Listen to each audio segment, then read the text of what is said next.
그 사람과 화해하지 않아도 당신은 괜찮은 사람입니다. 어쩌면 오늘도 그 사람 생각을 하셨을지 모릅니다. 내가 먼저 연락해야 하나? 내가 너무 예민했던 건 아닐까? 그냥 웃으면서 넘어가는 게 나을까? 하지만 잠깐만 멈춰보세요. 혹시 당신은 지금 화해라는 이름으로 당신 자신을 다시 아프게 하려는 건 아닌가요? 오늘 이 이야기를 끝까지 들으시면 한 가지 중요한 질문에 대한 답을 얻게 되실 겁니다. 과연 진짜 화해는 누구와 하는 것일까요? 그 답은 영상 마지막에 자연스럽게 찾아오실 겁니다. 그러니 조금만 더 저와 함께 걸어주세요. 우리는 살면서 참 많은 말을 듣습니다. 이제 그만 풀어. 먼저 손 내밀어. 어른이 되어야지. 그 말들은 대부분 좋은 의도에서 나옵니다. 하지만 그 말들이 당신에게 진짜 필요한 말인지는 아무도 물어보지 않습니다. 상처받은 사람에게 필요한 건 화해가 아니라 이해입니다.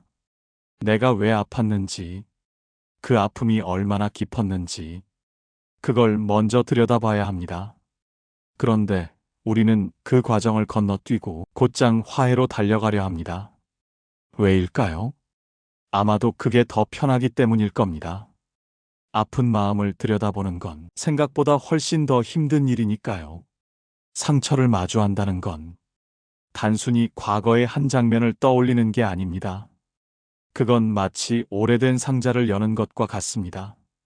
먼지가 쌓이고 곰팡이가 핀 그 상자를 열면 안에서 온갖 것들이 쏟아져 나옵니다.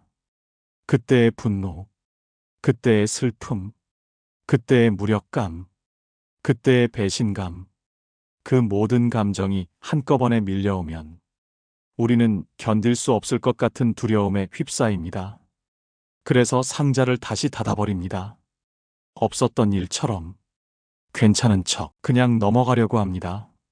하지만 철학자들은 말합니다. 외면한 고통은 사라지지 않고 더 깊은 곳으로 스며든다고. 스토아 철학자 에픽테토스는 이런 말을 남겼습니다. 타인이 나에게 무엇을 했든 그것을 내 안에 어떻게 받아들일지는 오직 나의 선택이다. 이 말이 처음엔 차갑게 들릴 수 있습니다. 마치 모든 책임을 내게 떠넘기는 것처럼 느껴질 수도 있죠. 하지만 자세히 보면 이건 엄청난 자유의 선언입니다. 상대가 사과하든 안 하든, 상대가 이해하든 안 하든, 내 마음의 평화는 오직 나만이 결정할 수 있다는 뜻이니까요. 여기서 에픽테토스가 말한 선택이라는 단어를 조금 더 깊이 들여다볼 필요가 있습니다. 우리는 흔히 선택을 의지의 문제로만 생각합니다. 마음만 먹으면 언제든 달라질 수 있다고 생각하죠. 하지만 진정한 선택은 그보다 훨씬 복잡한 과정을 거칩니다. 먼저 내가 무엇을 느끼고 있는지 정확히 인식해야 하고, 그 감정이 어디서 왔는지 그 뿌리를 파악해야 하며, 그 감정이 나에게 무엇을 말하려는지 그 의미를 해석해야 합니다. 이 모든 과정을 거친 후에야 비로소 진정한 선택이 가능해집니다. 예를 들어 생각해 보세요. 누군가 당신에게 상처를 주었습니다. 그 순간 당신 안에서는 여러 가지 감정이 동시에 일어납니다. 분노가 치밀어 오릅니다. 왜 나한테 그럴 수 있지? 슬픔이 밀려옵니다. 나는 그 사람을 믿었는데. 배신감이 엄습합니다. 내가 그렇게 만만해 보였나? 그리고 그 뒤에는 더 깊은 감정이 숨어 있습니다. 나는 사랑받을 자격이 없는 사람인가? 나는 늘 이렇게 버림받는구나. 나는 영원히 혼자일지도 몰라. 이 모든 감정의 층위를 하나하나 들여다보지 않고서는 진정한 선택을 할 수 없습니다. 그런 의미에서 상처받은 순간에 우리는 아직 선택할 준비가 되지 않은 상태입니다. 그저 감정의 소용돌이 속에서 휩쓸리고 있을 뿐이죠. 그렇다면 우리는 어떻게 그 평화를 찾을 수 있을까요? 먼저 한 가지 착각부터 풀어야 합니다. 바로 화해가 관계를 지킨다는 착각입니다. 사람들은 말합니다. 관계가 소중하니까 화해해야 한다고. 하지만 잠깐만 생각해 보세요. 당신을 아프게 한 그 관계가 정말 지킬 만한 가치가 있는 건가요? 칸트는 이렇게 말했습니다. 인간은 수단이 아니라 목적 그 자체로 대우받아야 한다. 이 말의 진정한 의미를 이해하려면 우리는 관계의 본질에 대해 다시 생각해 봐야 합니다. 관계는 두 사람 사이의 상호 존중에서 시작됩니다. 한쪽이 다른 쪽을 위한 도구가 되거나 한쪽의 욕구를 충족시키기 위한 수단이 되는 순간, 그건 이미 관계가 아닙니다. 그건 착취입니다. 칸트가 말한 목적 그 자체라는 개념은 단순히 도덕적 당위를 넘어섭니다. 그건 존재론적 진실입니다. 모든 인간은 그 자체로 완전한 우주입니다. 누구도 다른 사람의 별이 되기 위해 자신의 빛을 꺼서는 안 됩니다. 당신이 누군가와의 관계를 유지하기 위해 스스로를 수단처럼 쓰고 있다면 그건 이미 관계가 아닙니다. 그건 일방적인 희생입니다. 진짜 관계는 서로를 목적으로 대할 때만 가능합니다. 당신의 아픔이 존중받고 당신의 경계가 인정받을 때 비로소 관계라 부를 수 있는 겁니다. 여기서 많은 분들이 혼란스러워합니다. 그럼 상대방이 한 번이라도 실수하면 무조건 관계를 끊어야 한다는 건가요? 아닙니다. 문제는 실수가 아니라 패턴입니다. 누구나 실수할 수 있습니다. 누구나 상처를 줄 수 있습니다. 하지만 진짜 문제는 그 이후에 일어납니다. 상대가 자신의 실수를 인정하는가? 진심으로 미안해하는가? 다시는 그러지 않으려고 노력하는가? 이것이 관계의 본질을 드러냅니다. 만약 상대가 계속해서 같은 방식으로 당신을 아프게 하고 당신의 호소를 무시하며 당신의 감정을 가볍게 여긴다면 그건 단순한 실수가 아니라 당신을 대하는 근본적인 태도의 문제입니다. 그런데 많은 분들이 이런 생각을 합니다. 내가 참으면 관계가 유지될 거야. 하지만 이건 착각입니다. 참는다고 관계가 유지되는 게 아니라 참는 사람만 계속 무너질 뿐입니다. 여기서 우리는 참음과 인내의 차이를 명확히 구분해야 합니다. 인내는 의미가 있는 기다림입니다. 씨앗이 싹을 틔우기를 기다리고 상처가 아물기를 기다리며 관계가 성숙해지기를 기다리는 것. 이런 인내는 가치가 있습니다. 왜냐하면 그 과정 자체가 성장을 향해 나아가고 있기 때문입니다. 하지만 참음은 다릅니다. 참음은 자신의 고통을 억누르고 자신의 감정을 외면하며 자신의 목소리를 침묵시키는 것입니다. 참음 속에는 성장이 없습니다. 오직 무너짐만 있을 뿐이죠. 예를 들어 생각해 보세요. 어떤 사람이 당신에게 계속해서 무례한 말을 합니다. 처음엔 농담인 줄 알고 넘어갔습니다. 두 번째도 그러려니 했습니다. 세 번째부터는 불편했지만 관계가 틀어질까봐 참았습니다. 네 번째, 다섯 번째, 당신은 계속 참습니다. 그런데 이 참음이 상황을 나아지게 만들었나요? 아닙니다. 오히려 상대는 점점 더 당신을 함부로 대하게 되었습니다.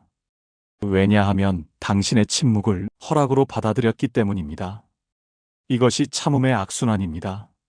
참을수록 상황은 악화되고 악화될수록 더 참게 되고 더 참을수록 당신은 더 무너집니다.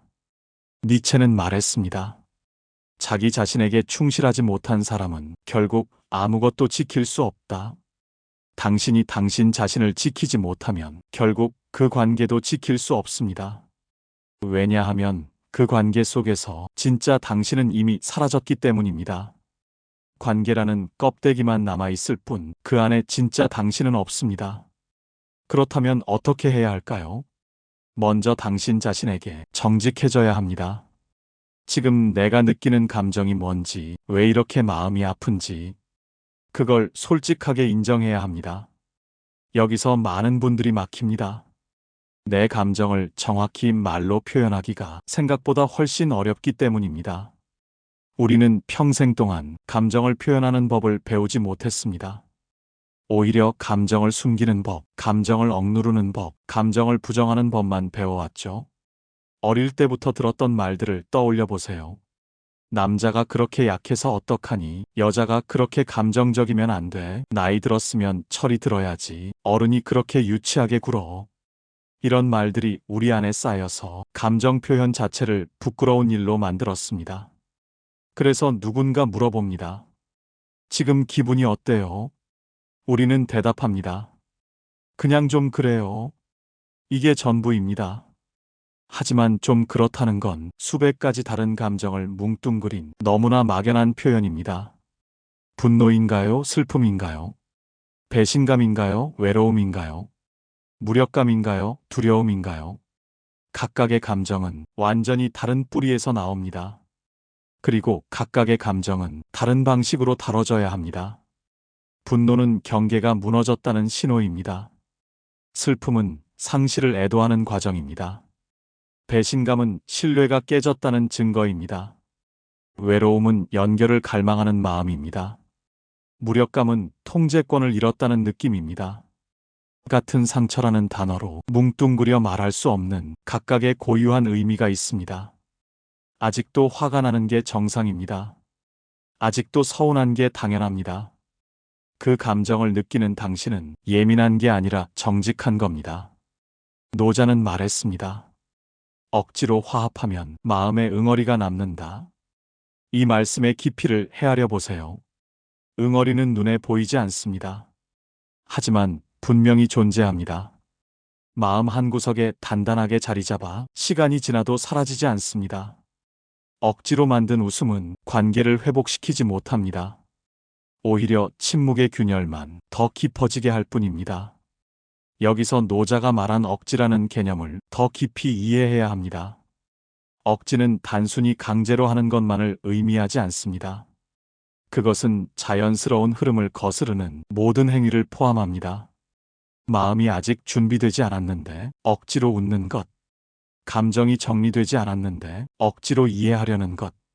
상처가 아물지 않았는데 억지로 괜찮은 척하는 것. 이 모든 것이 억지입니다. 그리고 이런 억지는 결국 마음에 응어리를 남깁니다. 그 응어리는 처음에는 작습니다. 하지만 시간이 지날수록 점점 커지고 단단해집니다. 그러다가 어느 날 전혀 예상치 못한 순간에 터져나옵니다. 별것 아닌 일에 갑자기 눈물이 나거나 사소한 말 한마디에 폭발하듯 화가 나거나 아무 이유 없이 우울함에 잠기거나 이런 일들이 바로 쌓인 응어리가 터져나오는 순간입니다. 그러니 억지로 웃지 마세요. 아직 화해할 준비가 안 되었다면 안 되었다고 말하는 게 더 정직합니다. 그런데 여기서 중요한 질문이 생깁니다. 그럼 평생 화해하지 말라는 건가요? 아닙니다. 제가 말씀드리는 건 화해의 방향을 바꾸라는 겁니다. 우리는 흔히 화해를 하나의 형태로만 생각합니다. 관계가 틀어진 두 사람이 다시 만나 대화하고 서로 사과하고 용서하는 것.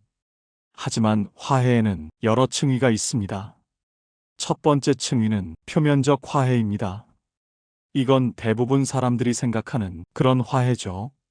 다시 연락하고, 다시 만나고, 다시 웃으며 이야기하는 것. 하지만 이런 표면적 화해가 항상 진짜 화해는 아닙니다. 때로는 단지 불편함을 피하기 위한 일시적 봉합에 불과할 수도 있습니다. 마치 찢어진 옷을 실로 대충 꿰매는 것처럼 겉으로는 멀쩡해 보이지만 조금만 힘이 가해져도 다시 터집니다. 두 번째 층위는 관계의 회복입니다. 이건 좀 더 깊은 차원의 화해입니다. 서로의 잘못을 인정하고 진심으로 미안해하며 앞으로 달라지기로 약속하는 것. 이런 화해는 가치가 있습니다. 하지만 이것도 양쪽이 같은 깊이로 원할 때만 가능합니다. 한쪽만 화해를 원하고 한쪽은 여전히 자신의 잘못을 인정하지 않는다면 이런 화해는 오래가지 못합니다. 세 번째 층위는 마음의 회복입니다. 그리고 이것이야말로 가장 중요한 화해입니다. 이건 상대방과 무관하게 오직 나 자신과 하는 화해입니다.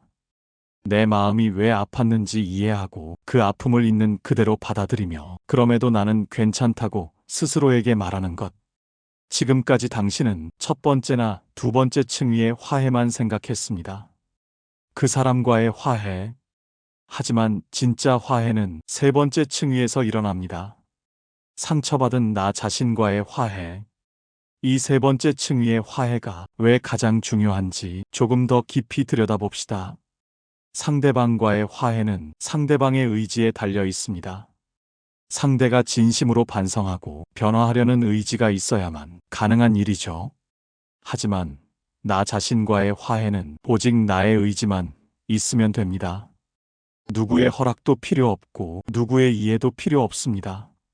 그리고 이 화해만이 진정으로 당신을 자유롭게 만듭니다. 아우구스티누스는 말했습니다. 마음이 묻지 않으면 누구도 진실을 말하지 않는다. 당신이 당신의 마음에게 묻지 않으면 진실은 영원히 숨어 있을 겁니다. 지금 당신의 마음에게 물어보세요. 너는 왜 아팠니? 무엇이 그렇게 슬펐니? 어떤 기대가 무너졌니?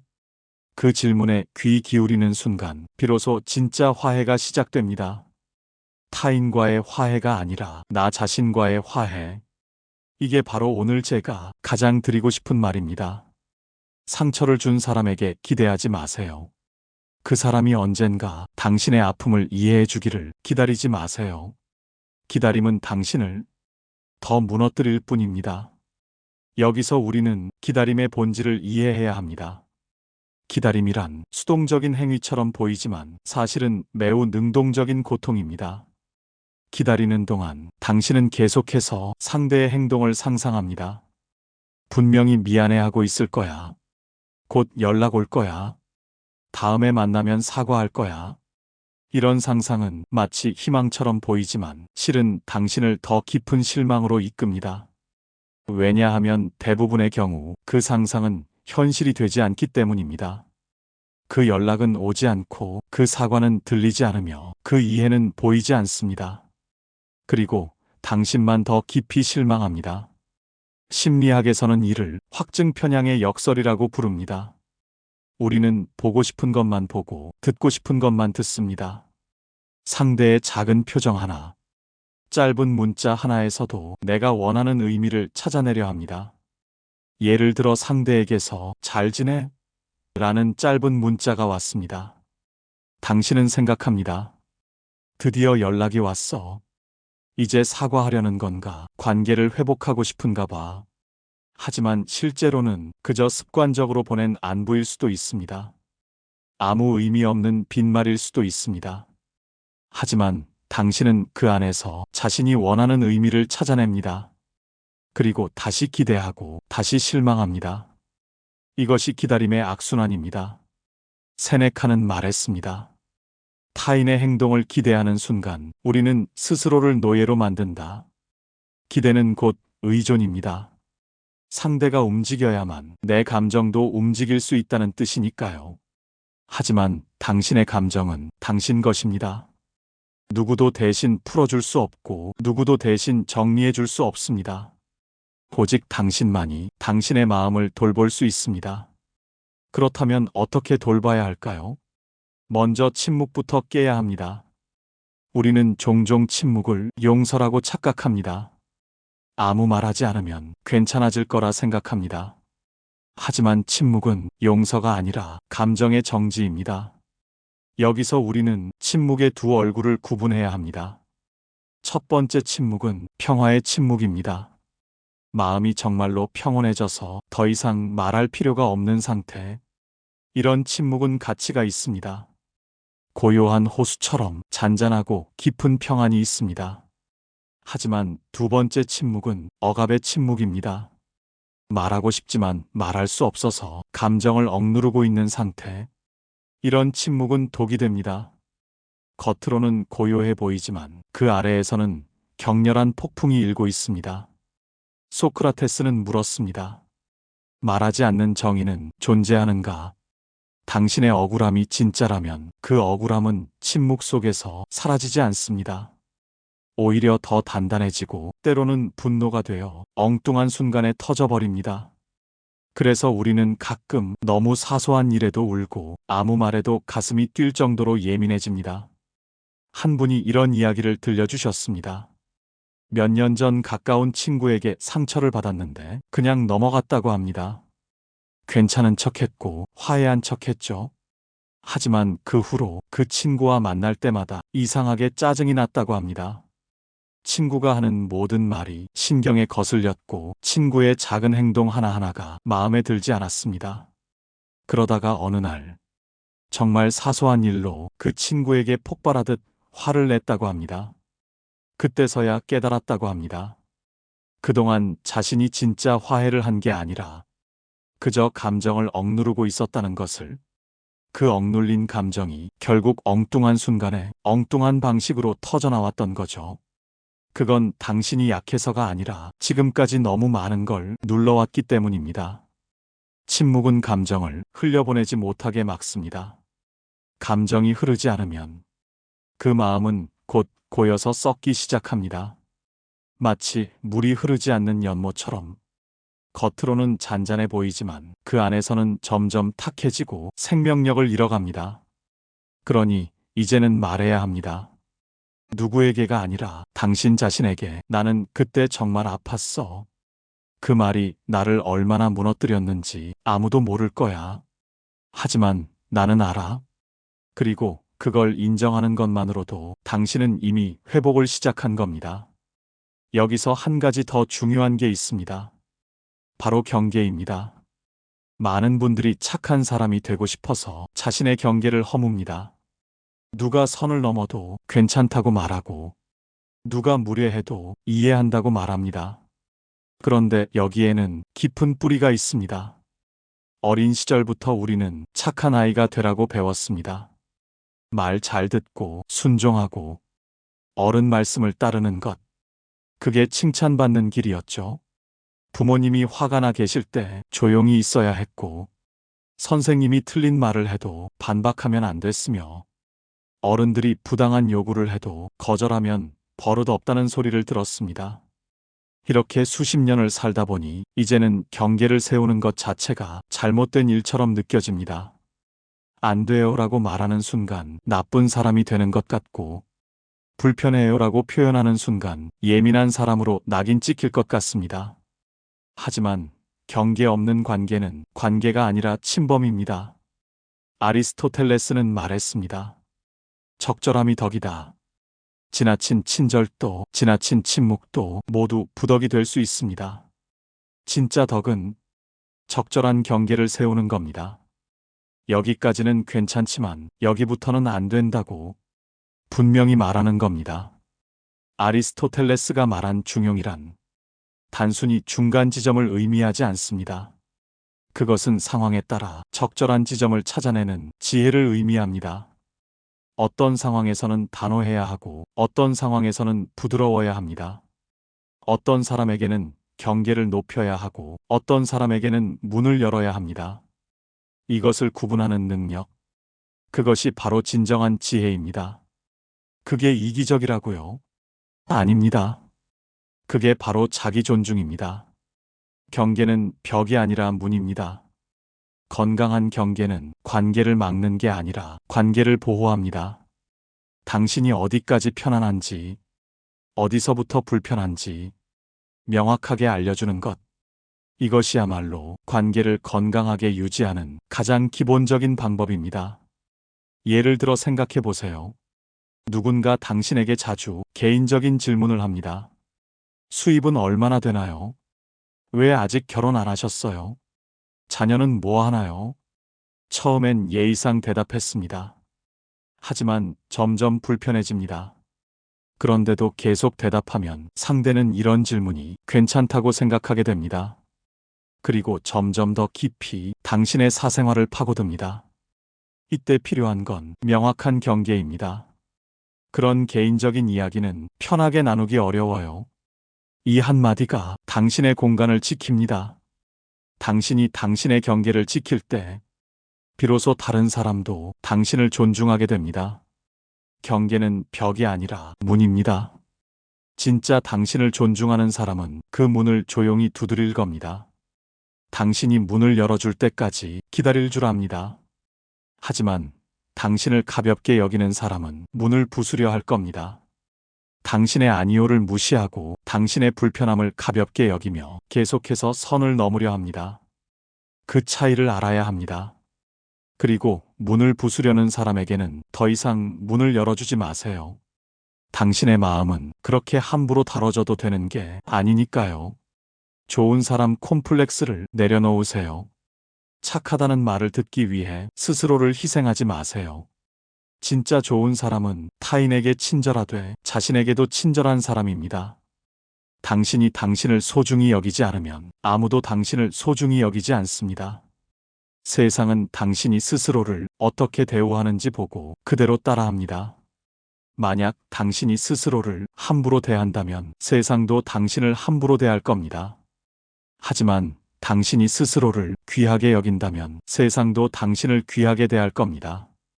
그러니 먼저 당신 자신을 귀하게 대하세요. 그럼 세상도 당신을 귀하게 대할 겁니다. 어떤 분들은 이렇게 말씀하십니다. 그래도 미움을 품고 사는 건 내 마음만 더 아프잖아요. 맞습니다. 미움을 품고 사는 건 결코 좋지 않습니다. 하지만 제가 말씀드리는 건 미움을 품으라는 게 아닙니다. 다만 억지로 미움을 사랑으로 바꾸려 하지 말라는 겁니다. 마음은 억지로 바뀌지 않습니다. 시간이 필요합니다. 그리고 무엇보다 자기 이해가 필요합니다. 내가 왜 이렇게 화가 나는지, 왜 이렇게 서운한지 그걸 충분히 이해하고 나면 미움은 자연스럽게 힘을 잃습니다. 미움을 없애려고 애쓰지 마세요. 대신 그 미움이 무엇을 말하려는지 들어보세요. 미움은 메신저입니다. 당신의 경계가 무너졌다는 신호, 당신의 존엄이 훼손되었다는 경고. 그 메시지를 받아들이고 경계를 다시 세우면 미움은 저절로 물러갑니다. 불교에서 말하는 번뇌즉볼이라는 개념이 있습니다. 번뇌가 곧 깨달음이라는 뜻이죠. 이 말의 깊은 의미는 번뇌 자체가 나쁜 게 아니라 번뇌를 통해 우리가 무엇을 배우느냐가 중요하다는 것입니다. 미움도 마찬가지입니다. 미움 자체가 문제가 아니라 그 미움을 어떻게 다루느냐가 중요합니다. 미움을 억누르면 그것은 독이 됩니다. 하지만 미움을 이해하면 그것은 지혜가 됩니다. 처음에 드렸던 질문 기억하시나요? 과연 진짜 화해는 누구와 하는 것일까? 이제 그 답을 말씀드릴 수 있을 것 같습니다.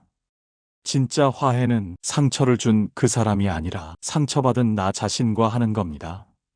그때의 나를 이해하고, 그때의 나를 위로하고, 그때의 나를 용서하는 것. 그게 진짜 화해입니다. 타인의 사과를 기다리지 마세요. 타인의 이해를 구하지 마세요. 당신 자신이 당신을 가장 잘 이해할 수 있습니다. 당신 자신이 당신을 가장 따뜻하게 안아줄 수 있습니다. 상처 준 사람과 화해하지 않아도 당신은 충분히 좋은 사람입니다. 오히려 화해하지 않음으로써 당신은 자신을 지키는 용기 있는 사람이 됩니다. 노자는 말했습니다. 강한 것은 부드러움 속에 있고 부드러운 것은 단단함 속에 있다. 당신이 부드럽게 웃으며 상처를 덮는 게 아니라 단단하게 경계를 세우며 자신을 지킬 때 비로소 진짜 부드러움이 당신 안에서 피어납니다. 그 부드러움은 억지로 만든 미소가 아니라 스스로를 사랑하는 마음에서 나오는 진짜 평화입니다. 이제 당신에게 드리고 싶은 마지막 말이 있습니다. 당신은 혼자가 아닙니다. 상처받은 모든 사람이 지금 당신과 같은 길을 걷고 있습니다. 어떤 이는 이미 그 길을 지나왔고, 어떤 이는 이제 막 시작했습니다. 하지만 모두가 같은 방향을 향해 걷습니다. 타인과의 화해가 아니라 자신과의 화해를 향해. 그 길은 때로 외롭고 때로 힘들 겁니다. 하지만 그 끝에는 분명히 평화가 있습니다. 억지로 만든 평화가 아니라 스스로 찾아낸 진짜 평화. 그 평화 속에서 당신은 비로소 자유로워질 겁니다. 누군가의 사과를 기다리지 않아도, 누군가의 이해를 구하지 않아도 그저 당신 자신으로 당당히 설 수 있는 자유.